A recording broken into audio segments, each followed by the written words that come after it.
So lunch is taken on day two. This is the only time in the year where you can say that when a test match is not happening on our coverage. It's the auction that we're focusing on. And this is TVS Eurogrip presents ESPN Cricinfo Auction Day, powered by Kisma Gaming. Gaurav Sundaraman is still going to make sense of what's happening, along with Dan Vittori and Wasim Jaffer, who are keenly here and assessing these squads as they come about. We've seen some high-profile business today, or rather some headline-making business for Liam Livingston. And in the time that we did go off to the time that we're back, Khalil Ahmed has been picked up for decent money too. So let's just try and make sense of what's happened this morning. GS, anything that's not gone according to plan for you today? Any surprises? Yeah, a few surprises. One, Mumbai continued to not bid or lose out on certain bids. They still have, I don't see a first 11 there. Similarly with KKR, I don't see interesting and intimidating first 11 there. Quietly, Gujarat and Delhi have just continued to add to their squad, including Lucknow as well. But the winners as of now, for me personally, is Punjab. I think they've continued with a fixed strategy and stuck to it.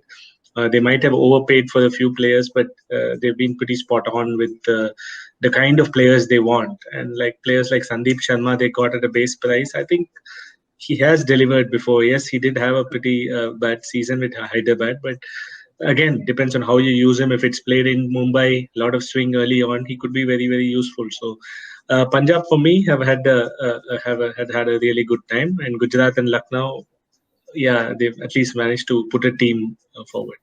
All right, so let's talk about Punjab first up. That seems to be the talk of the town at the moment. Punjab and Lucknow together. So let's look at Punjab's team.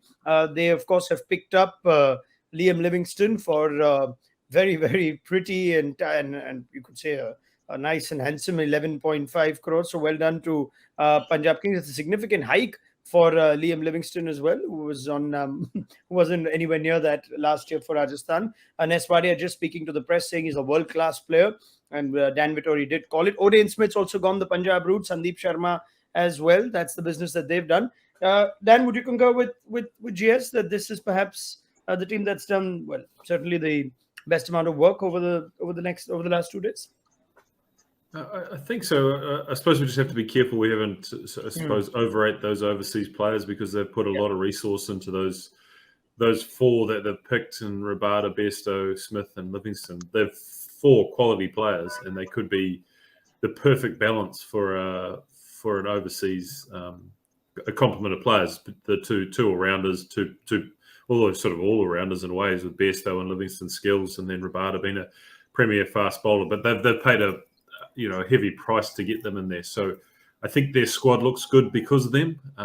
Whether they need some more Indian players just to complement that is another question. But I think they should be content with where they're at. And once again, we need to revise how we look at a 10-team 10-team auction as opposed to in the past. But Chahar and Shikhar Dhawan, that adds some nice balance to some pretty good players in terms of the overseas players, with Mayank there as well. So I think they'll walk away from this auction, if it's stopped now, pretty happy with what they've done.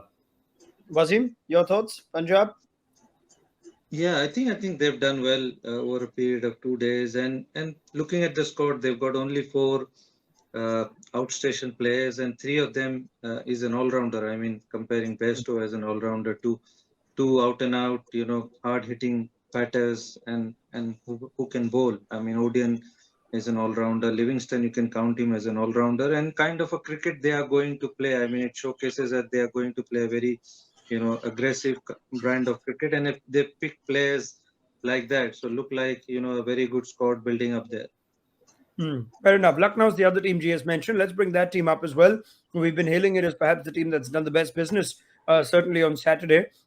And they've made some additions on Sunday too, have the Super Giants, a few domestic players that were just picked up in the last few moments before lunch. Manan Bora has gone there. Gautam Gambhir rates him very highly. Shahbaz Nadeem, left-arm spinner. They've also added Dushmant Chamira today. So that's a nice little quartet of fast bowlers that they're getting together to complement Mark Wood, Avesh Khan, Jason Holder, Ankit Rajput picked up too, and K. Gautam as a now spinning all-rounder too. Dan, thoughts on that one? Yeah, I mean, I think it's a good team. There's probably, KL Rahul's obviously the standout with the cock, and then they'll hope for those complementary players, likes of Holder and Huda and Krunal Pandya. So Look, I think it feels like they have the makings of a playing 11, and we talk about a strong top order, those all rounders, and then their complement of fast bowlers, particularly Avish Khan. I think that's a fantastic buy to have him, and if he can get anywhere near how he performed last year, then that team will look even better. So the teams that I suppose look like they've fulfilled their squads obviously look a little bit better now than some of the other teams, like the Mumbais that we've talked about, or the KKR. So we need to see how they play out before we can really look at them. But if you stop the auction now, then Lucknow would feel very happy with what they've done.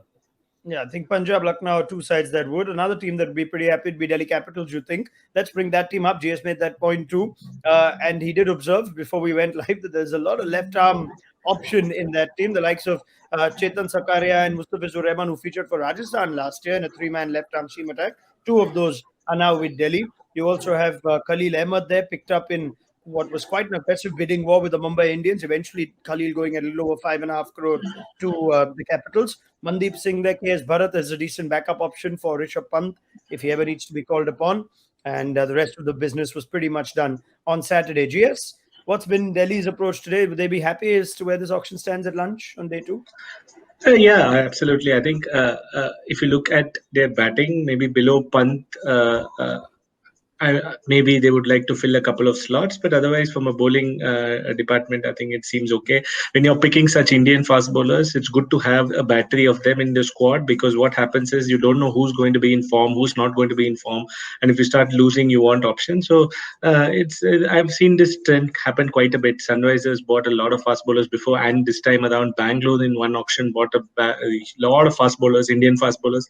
So similarly, these guys feel that they need these options around. So maybe below Pant, I still would look for a couple more options just to strengthen that batting. I think Aksar, all of them are batting one position higher as it stands now, but we'll have to wait and see how they fill that particular gap. It could be a very key gap because Hetmeyer won them a few matches last season, and it's sometimes you are going to see with the Warner and Shaw kind of a top order, you might see a 10 for 2 kind of scenario pretty in few matches also. So we'll have to see how they fill that gap. Otherwise, they've done an excellent job. Yeah, I'll bring that squad up again. I get Wasim's thoughts and Dan's as well. Let's look at areas that have been successful for them that they still need to fill from last year. Has there been any different approach? We know they had Ashwin. They even had Amit Mishra to call upon if there was an injury. Spin on this front. They have Akshar Patel, Wasim, but they've only added Kuldeep Yadav essentially to that spin contingent. Are they probably going to look for a spinner or two? GS makes the point of a middle order player just to balance the batting order yet. Someone who perhaps did Marcus Stoinis' role. The Marsh may bat a bit higher. Where do you see holes still to fill for this side? I think a spinner, definitely. I mean, you don't know what you're going to get with Kuldeep. You know, if he leaks runs and if he's not in the best of form, then you need at least couple of backup spinner. So they should definitely strengthen that part. I agree with GS that, you know, after Pant, you only got Sarfaraz. So you need one space, depending. I'm hoping that Mitchell Marsh will play up the order. So he's not batting there.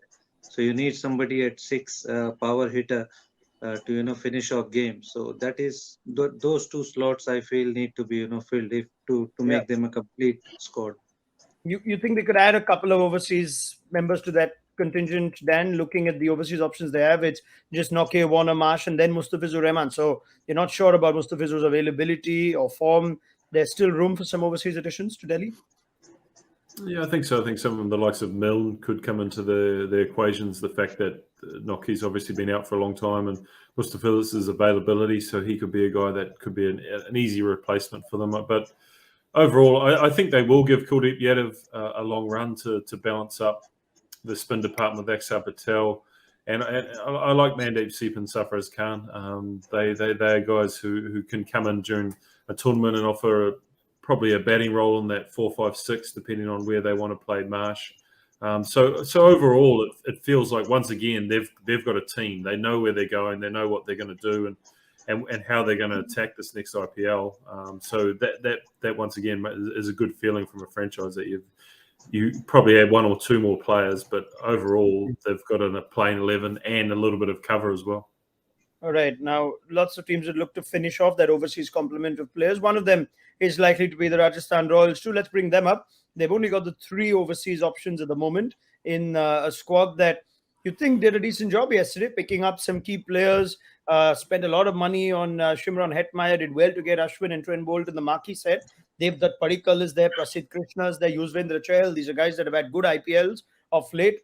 Riyan Parag's retention or his decision to bring him back was a bit one that some of us questioned. But anyway, Navdeep Saini and Karyappa as well to add to the Indian contingent. Now, what are we looking for here to fill up still, Dan? Overseas, Yeah. we have a 4th overseas. What else we need to fill up? Well, they need that all rounder, because I think if you want to play Chahal, Ashwin, Bolt, and say Krishna as your 8 to 11, obviously 4 frontline bowlers, then to complement that, who is the number 7 batsman who can actually offer that balance. And I think that's what they'll be desperately looking for in this next period of time. And the fact that they still have that overseas option potentially gives them more options than they would if it was just they needed the Indian all rounder. So they may have another look at Nisham when he comes back round, just to see a certain type of player that can complement those 4 high quality bowlers that they've selected already. All right, GS, Rajasthan, all right. Maybe the overseas all rounder to add. Yeah, spot on. I think Butler, Samson, they're pretty top heavy right now. You would want that kind of balance again. And just when I look at it, none of their bowlers can really bat. So if you look at Ashwin, Prasidh Krishna, Chahal, and Saini, if they're the top bowlers, Bolt as well. So it looks again a bit like you just hope the bowlers perform and do their duty and batters do their duty, then you're doing well. But we know how IPL works. Suddenly, after the first 2 matches, we'll be talking about that particular gap bowler, which the top 5 somebody bowled. So Riyan Parag becomes very important, and we know what we can kind of expect from him. So that again is it's a very difficult slot, to be honest, which is why I told you a guy like Hetmeyer goes for a lot of money. There are not many players there who are actually available. Even when you see the future sets, there are a lot of overseas top order batters. But who are these all-rounders? I don't know. Now, I wonder if Ashwin is watching and listening to you say none of their bowlers can bat. But probably you don't put Ashwin in that category in T20. But anyway, GS, make sure he doesn't watch this. Let's go to Gujarat Titans. It's a team I'm very curious to figure what all 3 of you make of, right? Wasim, Jaffer, let's start with you. Let's bring up the Titans. Still in the market for a wicketkeeper that you think for sure. Have picked up Jayant Yadav and Vijay Shankar today, in addition to Dominic Drakes, who's another overseas option. So that's 5 overseas players that they've got on that list. And Rahul Tewatia was a big money signing yesterday. Lockie Ferguson as well. You think Shubman Gill and Jason Roy are a nice chalk and cheese sort of opening combination with Hardik Pandya, Rashid Khan, Mohammad Shami, all regulars for certain. But there still seems something missing in this team, Wasim. I think so. I think it does surprise me, what kind of strategy they are going with. They've got Vijay Shankar, not very proven player at IPL. I mean, they've got Dominic Drake, somebody who's very unknown quantity. Tewatia, again, hasn't won a lot of games. So they're spending a lot of money on these players, but, there's a question mark, about the quality of their squad. Noor Ahmed, again, unknown quantity. So they still need, few X-factor players in their squad, Ronak. Dan, make sense of that